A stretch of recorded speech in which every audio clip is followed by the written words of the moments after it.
Kambabulira akantu kamu. Uwo badde tokamanye ng'oli wano kamanye kano mu recording.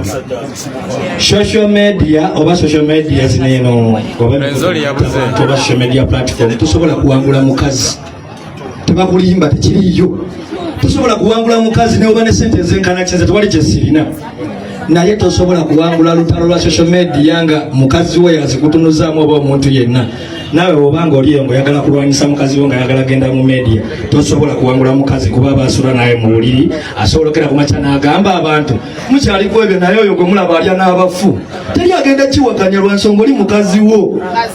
kati bano nga bamami gadgets nga wanakugamba nti nze ndi mufumbo nolisibiragala ndi mufumbo manyi kyekitegeeza kubanga omuntu bamwogerako ekintu ekyo ne bwekityo so Katonda nze yanyambye naye mostly ekisinza okunyamba kusirika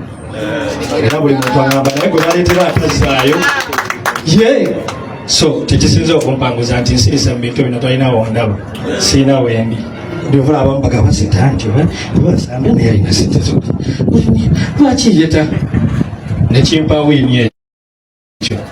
nakuwangula lutalo lwa mukazi ku social media taliyo oli aba muntu kyonna kyayogera bakikkiriza kati wogoma okwerega naye gwaswala kati obaleka era ebyo sibirimu Sambia Furniture Workshop weri egenda beerawo teri agenda kunzijawo musimaya bagenda tebiriyo ngenda kubeerawo mpaka atatwagala yajja otuviira ffe tujja sigala